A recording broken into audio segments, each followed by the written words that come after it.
সুপ্রিয় দর্শক বন্ধু তথা আমার সহকর্মী বন্ধুদের উদ্দেশ্যে আজকে নতুন একটি ভিডিও আমি এনেছি।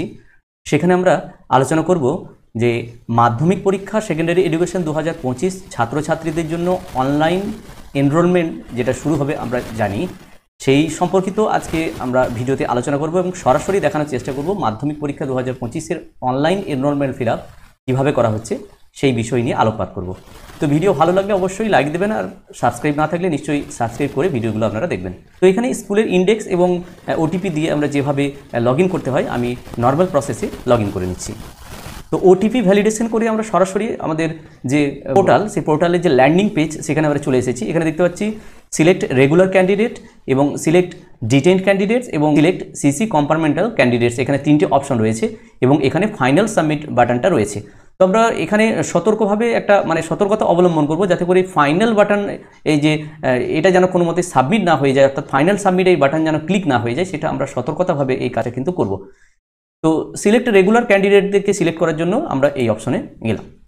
তো এখানে দেখতে পাচ্ছি যে selection page for regular students, তাদের ফর্ম ফিল আপ করার জন্য যে পেজ, সেই পেজ চলে এসেছে এবং সমস্ত ছাত্রছাত্রী রেগুলার ক্যান্ডিডেট 2025 মাধ্যমিক পরীক্ষা সেকেন্ডারি এডুকেশনের জন্য যারা এলিজেবল সেই সমস্ত ছাত্রছাত্রীদের নাম এখানে কিন্তু সব শো করছে। তো West Bengal board of secondary এডুকেশনের পক্ষ থেকে এনরোলমেন্ট 2025 যেটা করা হয়েছে, অতি সহজ একটা পোর্টাল এখানে ক্রিয়েট করা হয়েছে। তো সেটা কিভাবে করতে হচ্ছে আমরা একটু দেখে নিই। তো ধরে নিচ্ছি প্রথম স্টুডেন্ট, এই স্টুডেন্টের আমরা 2025-এর ফর্ম ফিল আপ করবো। তো জাস্ট সিলেক্ট বাটনে আমরা যদি ক্লিক করি তাহলে এখানে দেখতে পাচ্ছি ওই স্টুডেন্টের ওরালের জন্য যে নাম্বারগুলো দেওয়া হয়েছে ছাত্রছাত্রীদের, সেই নাম্বারগুলো এখানে কিন্তু বসিয়ে দেওয়া হচ্ছে। তো ধরে নিচ্ছি যে এই ছাত্রছাত্রীর সমস্ত বিষয়ের নাম্বারগুলো 10 করে পাবে, তাহলে অল 10 এখানে যদি ক্লিক করি তাহলে দেখতে পাচ্ছি সরাসরি 10 সব বসে গেছে। কোনো জায়গায় যদি 9 করতে হয় সেই জায়গাতে আমরা 9 করে নেবো, কোনো জায়গাতে এটাও যদি 9 করতে হয় 9 করে নেবো, এরপরে সিম্পলি সেভ। তো এখানে দেখতে পাচ্ছি সিলেক্টেড স্টুডেন্টের গ্রিন কালারে টিক হয়ে গেছে, অর্থাৎ এই যে নামের যে স্টুডেন্টটির এর ফর্ম ফিল আপের প্রাথমিক পর্ব কিন্তু এখানে সম্পন্ন হয়েছে, অর্থাৎ সিলেক্টেড হয়েছে।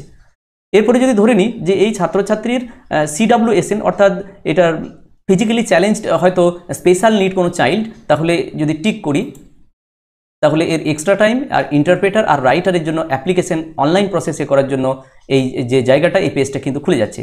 অর্থাৎ আমরা হার্ড কপি যেভাবে জমা দিই এবং যেটা ম্যানুয়ালি ফিল আপ করে আমাদেরকে রাইটার বা এক্সট্রা টাইমের জন্য অ্যাপ্লিকেশন করি, এক্ষেত্রে আমরা দেখতে পাচ্ছি একটা provision West Bengal board of secondary এডুকেশনের পক্ষ থেকে দেওয়া হয়েছে এবং সেখানে দেখতে পাচ্ছি অনলাইনই এখানে কিন্তু ফিল আপ করার একটা প্রভিশন রয়েছে। তো ধরে নিচ্ছি এই ছাত্র বা ছাত্রীর রাইটার আমার লাগবে, এই CWSN স্টুডেন্ট, তাহলে রাইটারে যদি ক্লিক করি সরাসরি কী ধরনের ডিসেবিলিটি সেটা এখানে ধরে নিচ্ছি, হিয়ারিং ইম্পেয়ার্ড। তো এটা দিলাম, এখানে রাইটার 1 নেম এবং ওই যে প্রথম রাইটার হবে তার যে স্কুলের ছাত্র বা ছাত্রী সেই স্কুলের এখানে ইন্ডেক্স নাম্বার। তো যদি আমার স্কুল ব্যতীত অন্য স্কুলের যদি ছাত্র বা ছাত্রী হয় তাহলে সেই স্কুলের ইন্ডেক্স নাম্বার এবং কোন ক্লাসে এখন পড়ছে, অর্থাৎ 2024 সেশনে 8ম শ্রেণী ছাত্র হতে হবে এবং 2025 সেশনে 9ম শ্রেণী ছাত্র বা ছাত্রী হলে সে কিন্তু রাইটার হতে পারবে।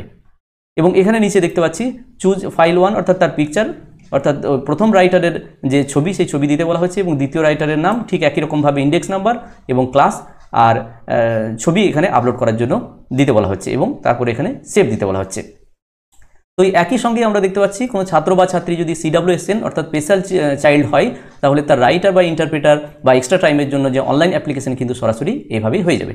তো এবার ধরে নিচ্ছি দ্বিতীয় স্টুডেন্টকেও আমরা একইভাবে সিলেক্ট করলাম ফর্ম ফিল আপের জন্য, অর্থাৎ এনরোলমেন্ট করার জন্য আমরা সিলেক্ট করলাম। ঠিক একই রকমভাবে যদি 9 করে নাম্বার বসাতে হয় তাহলে অবশ্যই আমরা এখানে ওরালের নাম্বারগুলো বসিয়ে দিলাম, এরপর সেভ।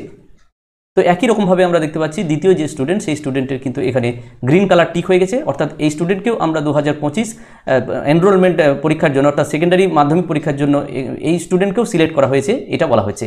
এবার ধরে নিচ্ছি কোনো স্টুডেন্ট যদি ভুলক্রমে হয়তো ফর্ম ফিল আপ করা হয়ে গেছে, সিলেক্টেড হয়ে গেছে, আনসিলেক্ট করার জন্য এখানে আনসিলেক্ট অপশনে যদি আমরা যাই তাহলে আনসিলেক্ট করার পর কিন্তু এই যে গ্রিন কালারের যে স্টিক সেই স্টিকটি কিন্তু উঠে যাবে এবং সঙ্গে সঙ্গে ওই স্টুডেন্টটি কিন্তু আনসিলেক্টেড হয়ে যাবে।